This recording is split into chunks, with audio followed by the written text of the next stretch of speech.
Thank you. Thank you very much. How are you? How's it going? Yes, nice to be here on such a fun week. I know. I don't want to hear it. I don't watch politics. So, we're going to keep it light. All right? Here we go. All right. Well, I just got over the flu, which is fantastic. You know what I mean? Had it last month. Whenever you have the flu, or like COVID, you know, you always lay in bed and you try to figure out who gave it to you. You know, just going through this Rolodex of people that coughed on you, sniffled near you, walked by an Asian or something. You tried to fight it. They say on the internet, that's where all the disease comes from. I know who gave it to me. I sat next to a shoeless cowboy on an airplane. Guy had no socks or shoes on the whole flight. The whole flight, I'm sitting there looking at his dirty Jesus feet. And all I'm thinking is the next pandemic is growing in the bottom of his feet. And all I'm going to be is the next, patient number 2. Whatever the next disease is, So, I'll tell you what kills me is I looked at the guy and all I'm thinking is, you know what? God made that guy. And he keeps making that guy. Like one mouth-breathing moron after another. Yet we still go to church on Sunday, and what do? We praise him. When is the constructive criticism coming? Dude, when's the last time you made a Gandhi? Somebody empathetic, So, my problem is I didn't get the flu shot, I'm old school. I kind of still do the vaccine thing, I know some people like it, some people don't, I don't know. It's a weird thing, though. If you get it, what do? You side with the evil pharmaceutical companies. If you don't, then you're aligned with people who don't wear shoes on an airplane. All right, let's get to what you all want to talk about. All right, ladies, you're 0-2 against this guy. 0-2. All right, but you learn more from your losses than your wins. So, let's get into the game tape. All right, ladies, enough with the pantsuit. Okay, it's not working. Stop trying to have respect for yourselves. You don't win the office. On policy, You gotta whore it up a little. I'm not saying go full Hooters, but find the happy medium between Applebee's and your dad didn't stick around. All right? You all know how to get a free drink. Okay? And I know a lot of ugly women, feminists, don't want to hear this message. But just tease him a little bit. Make a farmer feel like he's got a shot. Swing a state over a little bit. I'll be honest with you, I am so psyched that this stupid election is finally over. It took forever. Yeah. Everybody knew who they were voting for 4 years ago. And then they just drag you through a year and a half of this stuff. Who was sitting there watching the debate still not decided? Two of the most polar opposite people ever. It's all right, let's see. What does the orange bigot have to say? How about the real estate agent that speaks through her nose? Oh, there's a point. This is so difficult. It's they overlap. I just can't make up my mind. I'll be honest with you. I can't believe Trump didn't win this thing 4 months ago. I know that's weird for younger people to hear, but when I was a kid, if you were running for president and you got shot and you didn't die, that was the end of the election. There was nothing you could say, right? Everybody would just be like, this guy's the man. He is the king. I don't know. I'll be honest with you. I think the number one reason Trump survived is all those herky-jerky movements that he does. You just can't like nail the guy down. I gotta be honest, the guy is a lunatic. I mean, he literally got shot and immediately jumped back up and started yelling in the direction the bullets were coming from, unarmed. That's not a sane human being. I would have been on the ground crying in the fetal position, like, all right, give me the truck. I don't want this job anymore. Just tell her she won. Tell her she won. But Trump's got all those weird, coming out. I think the guy couldn't get like a bead on him, And like right as he pulled the trigger, like Trump was just like, and Sleepy Joe, and the bullet went by his head.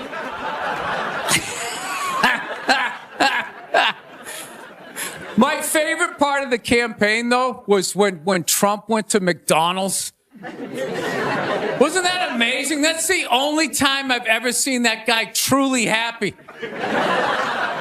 Like, he was glowing. When he got behind the counter, it was like he was behind stage at like Springsteen or something. He's like, oh my God, this is like where they make the French fries. And he was sticking a couple extra in one. He goes, hey, whoever gets this one's going to be excited. It's like, oh my God, was that empathy of the people, Donald? It's like when the Grinch came down the hill, bringing the toys back, and his heart got a little bigger. All right, we'll end on something nice here. I fell asleep the other night. You ever fall asleep like watching TV? You like leave it on, and you wake up at 3 a.m, and whatever you're watching makes you feel like you're still dreaming. Yeah, I woke up at 3 a.m. I swear to God, Shaquille O'Neal was selling me printer ink. Standing there 7 feet tall. Hi, I'm Shaquille O'Neal. Are you paying too much money for your printer ink? Every day, people come up to me and they say, I'm paying too much money for my printer. He's holding a printer. It's like the size of a cell phone. People come up to me. I'm paying too much money. And I'm like, well, I have the solution. Dude, is there no end to that guy's credibility? I thought when he was selling Buicks, that was the end of it. It's laying in that little car, the mid-sized Buick Century. This is the most comfortable car I have ever been in. He's got one foot out one window, the other foot out the other. If I was regular size, this is the car I would buy. It blows my mind. Doesn't he even have like $1 billion at this point? It's like, why are you still working? Take a weekend off, you 9-foot whore. Give somebody else a chance. All right, that's it. We got a great show. Stick around. McGee will be here. We'll see you in a minute. Thank you, thank you. South, man, I had a real weird experience last time I came down here. I was in Nashville, right? Sort of an awkward social situation, right? I'm sitting at this bar. There's this white dude sitting like 2 stools away. I don't know him. He doesn't know me. And that Terrell Owens story was in like sports news. So I try to make conversation. I'm like, man, look at this guy. This guy just signed a $40 million contract. He's already bitching, man. How much money do you need to make? And the dude looks at me. He's like, you know what I say? And then he looked over his shoulder, which I now know is the telltale sign that the N-word is coming. And it's coming hard. Oh yeah, it's not going to be pronounced with the A, it's going to be with the R. And he hit the R, he like stuck the landing. There was like a dismount, Klan members high-fiving in the background, like doing the wave. Just out of nowhere. So now immediately I'm looking over my shoulder like, dude, what the hell are you doing? You know what I mean? I'm waiting for like this hail of black fists to come raining down on top of me.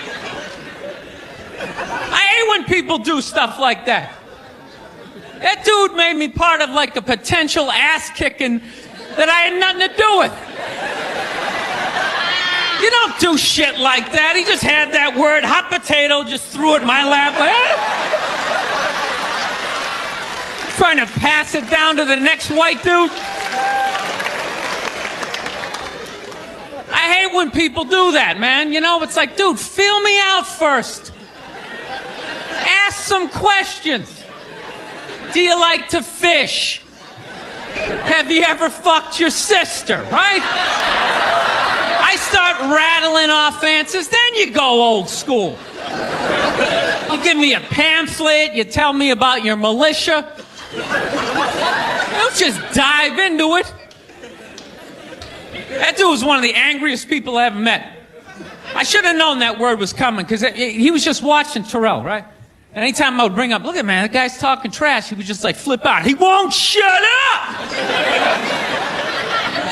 You know, those people get like so mad they're not even looking at you. Their eyes are up. You just shut up and play the game! You know what's funny? I don't even like Terrell, but now I love the guy. Because every time I see him talking trash, I know this idiot in Nashville is just losing his mind, like kicking over his kitchen TV. Shut the fuck up!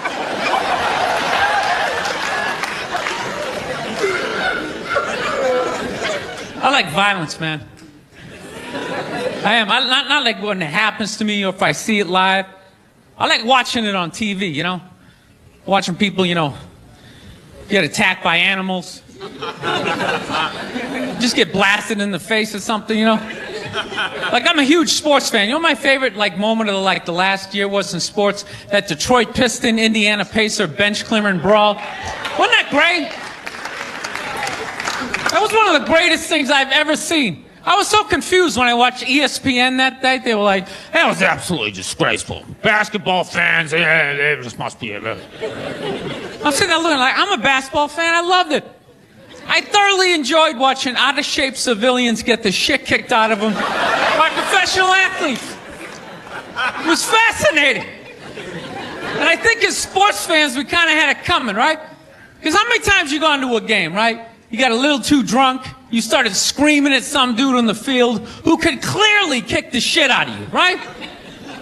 If you saw him in the parking lot, you'd be like, hey, can you sign my stamp collection? I think you're awesome. You get in the game, you're all drunk, you're like, you suck, buddy! You're a piece of shit! And they're always calling him up, come on up here! No, come on up here! Well, they came up there. They did, and they kicked the shit out of everybody. It was great. It was like a cartoon. You're like beating up whole rows of people at once, like... I loved every second. I love how Ron Artest punched the wrong guy. Wasn't that great? He taught that dude a valuable lesson in life. When shit goes down, you don't just stand there like you're watching a movie like, wow, it's coming right at me. Must be in 3D or something. That was a 5'6", 110-pound white dude, had an angry 6'10" black dude running right at him. That had to have been in his top 3 nightmares all time.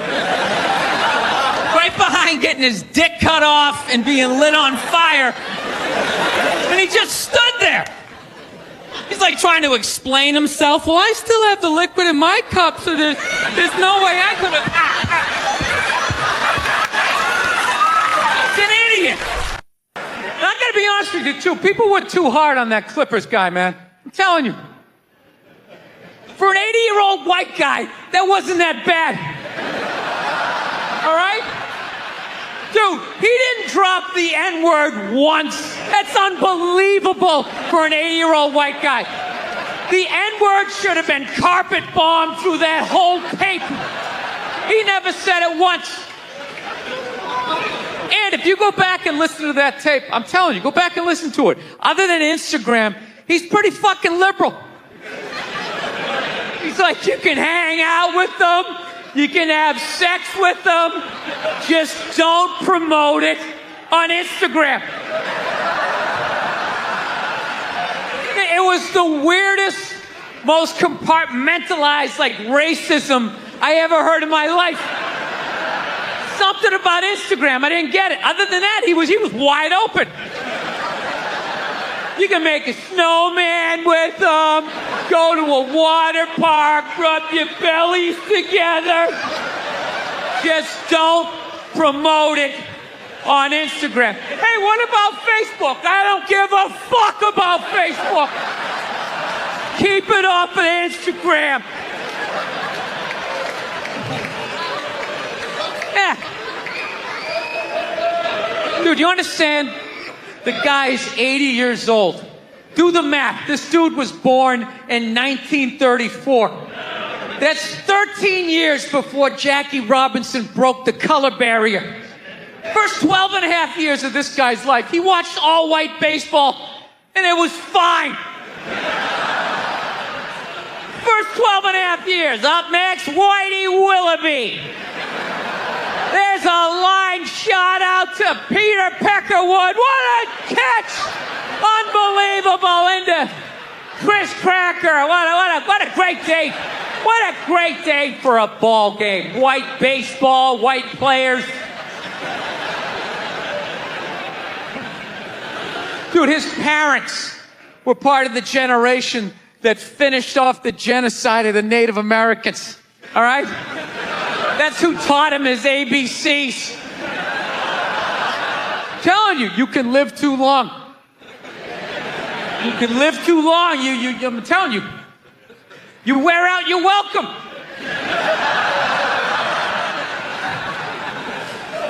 I swear to God, this fucking guy, I bet in the 1940s he was considered like a hippie.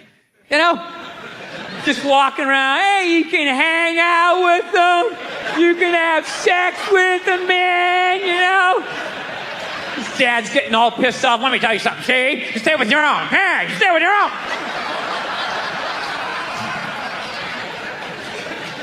Think about the kinds of people that take a cruise.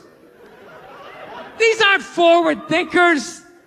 These aren't seekers. They're not pivotal to our survival.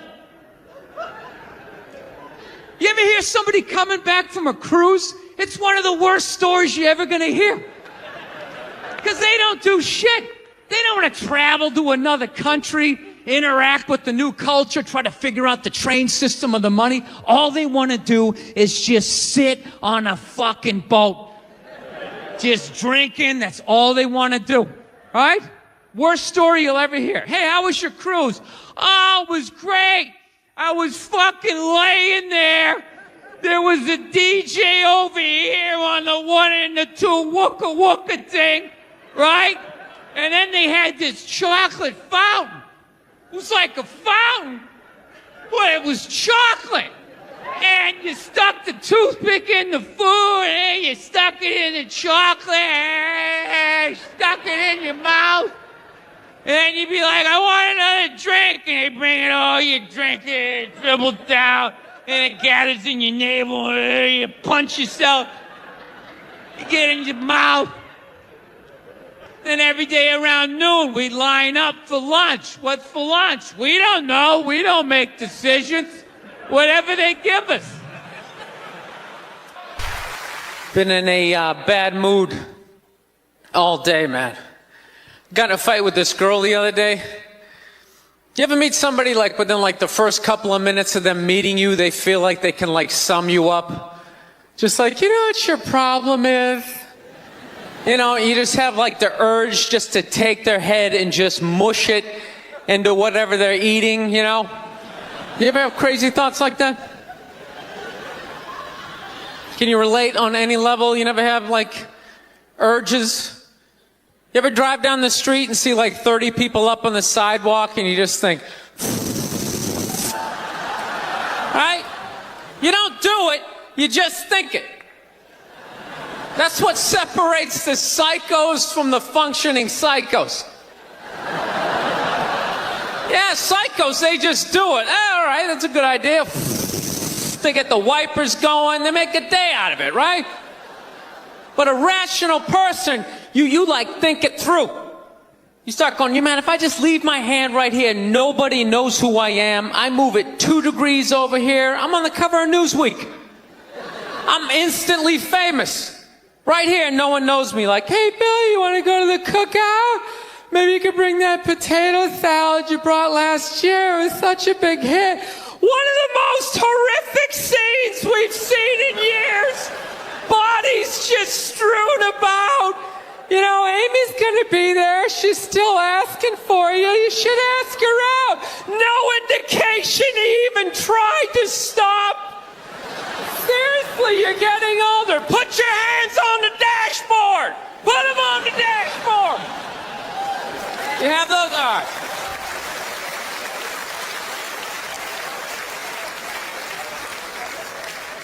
No, I have that stuff all the time. I do. My girl took me to a street fair recently, right? You guys have street fairs out here? You know, they close off the block. There's like shawarma. There's like stuff made out of buttons, right? People with no teeth are making keychains, right? It's a typical girlfriend idea. It sucks, and it's gonna take all Saturday, right? She's all excited. She's like swinging my arm. Oh my God, this is gonna be great. I'm like praying for lightning. Maybe some like scaffolding to fall down on me, you know? No, we show up, right? The first thing she sees is this big table and nothing but homemade jewelry, right? Homemade jewelry. It's got twigs, macaroni in it. It's a table of crap. It's crap. The whole thing is crap. But she loves it. She's like, oh my God, look at these earrings. Do you like these? Do you think these are nice? I just want to be like, no. If they were nice, they'd be in a store, all right? There'd be a roof, some sort of structure would be built around this. This is crap. This is just a table of crap. The guy's even wearing shoes. That's a good indication that this is crap. But I didn't want to ruin a day, so I'm like, yeah, go ahead, check it out. I'm going to go get some air. Even though we're outside, I think there's more air to be had, right? So I walk like 3-4 tables away, and I come up to this lady. She got this big table of nothing but muffins. Muffins, right? It's like 85 degrees out. She's selling muffins, and she's got this big stupid, look at the muffins I made, look on her face. And the second I saw that part of my brain was just like, dude, what would happen if you just walked up and just said, hey, lady, these your muffins? Oh, yeah? And I just started going, blam, blam, blam, blam, blam, blam, blam. Like, how many of these muffins could I mush before anybody did anything?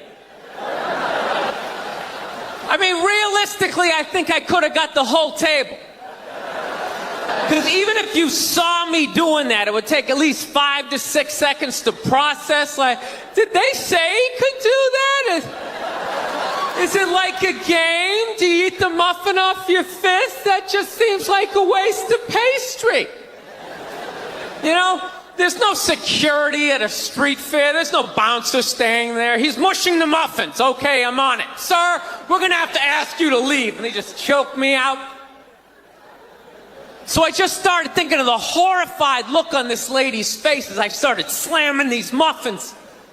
And out of nowhere, I just started laughing like a maniac. Oh yeah, I'm like slumped over this fried dough cart. I'm dying. My girl looks at me. She's like, what the hell are you laughing at? And like an idiot, I actually tried to explain this screwed up thought to her. I swear to God, I'm just sitting there like, I was just thinking, what if I started punching the muffins? You know what I mean? I just started punching them. She's just looking at me like, why do I go out with you? Dude, but I swear to God, if I never broke eye contact the second I started hitting those muffins, that lady, she wouldn't even been able to call for help. I would have been in her head. She'd be like, did I go to high school with this guy? Why would you do that? Muffins are a happy food. I don't understand this. No, I gotta learn to let stuff go. I do, I got issues. I do. My neighbor got her dog fixed. Got this dog neutered, brand new dog, puppy. Got the thing neutered, and I'm like, what the hell did you do that for? She's like, well, you know, if I didn't do that, he was gonna hook up with another dog, then they're gonna make more dogs, and what are we gonna do with all these dogs? It's like, why don't you just let him go? They're animals. They'll be fine. I think that's what every city needs. Just a nice pack of wild dogs just running down the street. It'd help with the obesity problem. Just chase people to the cars after they eat some big meal, you know? Just a nice pack of Rottweiler just running down the street. Listen, I'm out of time. You guys were awesome. Thank you so much. Have a good night. Thank you. One time she was watching this show. It was like a poor excuse for The View. And they started talking about domestic violence, right? For the 9 millionth time this year, they're talking about domestic violence. Just in case, you didn't get the memo. Evidently, just some people didn't get it. It's not okay to slam your wife's head into the cupboard drawers because she didn't dry the can opener off properly, It's gonna fucking rust, right? How do you not know not to do that shit? Do they really have to keep talking about it? It's like wife beaters watching. Oh, fuck! Ah! Now I get it. Upset daisy, sweetheart. Here we go. There you go. Oh.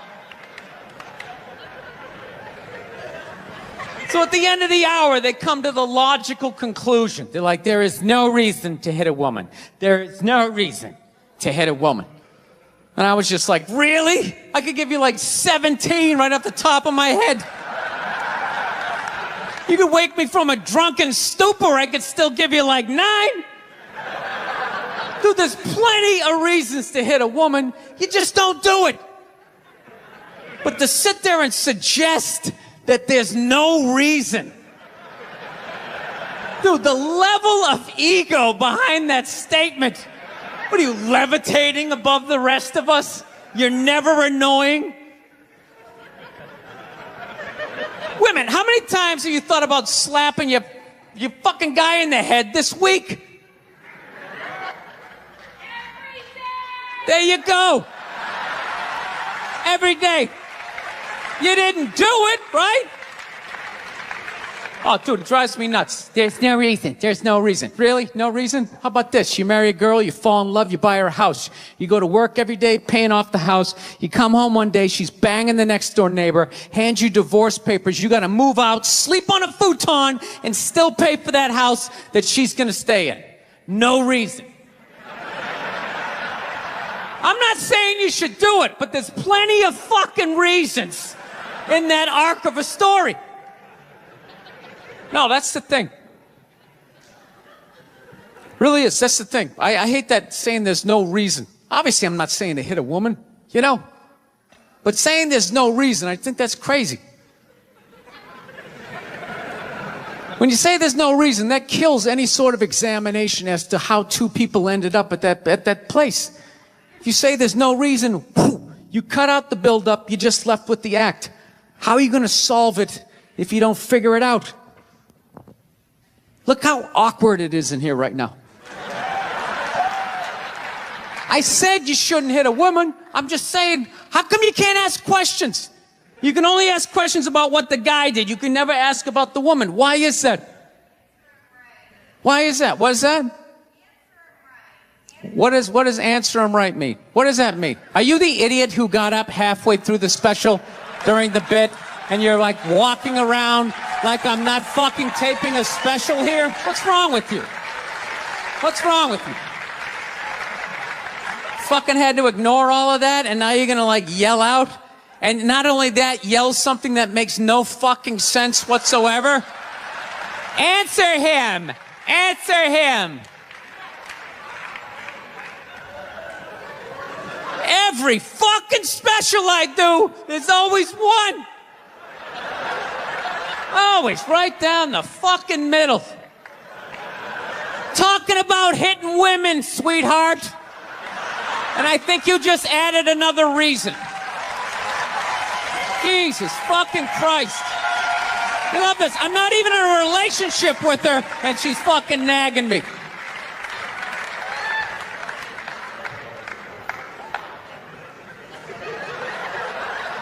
Fucking unbelievable.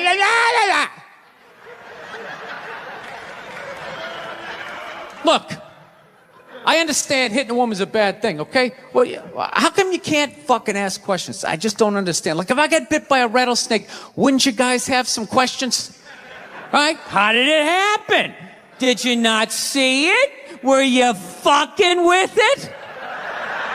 How did this snake get so mad it almost killed you? Firemen put out a fire. They don't just drive away afterwards. They sift through the debris. How did it start? Here's an oily rag, right? Look, I realize I'm coming off pretty ignorant right about now. I realize that. Let me extend an olive branch then, okay? I realize that there's some animal guys out there, okay? Horrible guys, you know, have a rough day at the factory, come home, tuna casserole, and just start swinging, all right? I'm not trying to say that those people don't exist. I realize they exist. They should be buried underneath the prison, okay? So if I can admit that, ladies, can you at least admit that every ass kicking doesn't just fall out of the fucking sky? Really? Even hockey has 2 minutes for instigating, right? They understand that some back and forth happened before that shit, you know?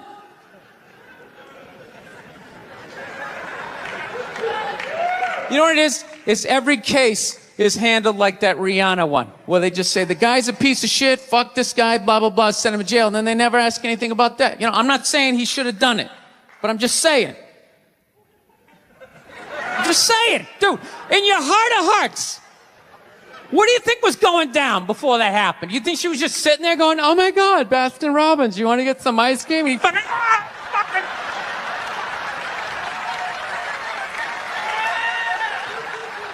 You know? Or do you think maybe they were having some epic end of the relationship fight and some crazy shit was being said?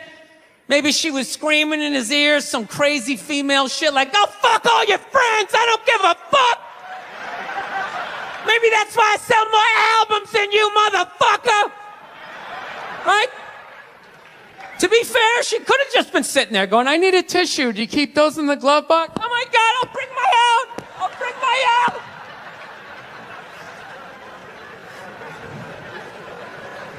Now, fuck that, because you know what it is? They never address how women argue, which I think is a core of a lot of that shit. You know? And I gotta tell you something, man. Like, I never knew how women argued. But after 20 years of losing every significant battle in a relationship, I finally figured out how they argued. And I'm gonna tell you something. I'm starting to turn this franchise around. I have begun a winning tradition. This is how they argue, as far as I can tell. All right? If they're right, they argue the point. And they stay on point and make sure you stay on point until you're down on your knees, apologizing, begging for forgiveness. All right? No problem with that. Totally respect it. But here's the thing. If they're wrong, they go rogue. They go off-road. They start thinking of shit you're sensitive about. Maybe you don't get along with your dad. And in their head, they just start concocting this evil statement. Totally designed, this desperate Hail Mary attempt to make you so fucking mad, you just call him a cunt. That's what it is. And cunt trumps all the bullshit they did to start the argument. Now it's not about that. Well, that's no reason to call me a cunt. And then that's it. You're in this room now, right? And they won't hook up with you for a couple of days. Who cares? Who cares? You rub one out. Rub one out like a man. It's the champagne of victory.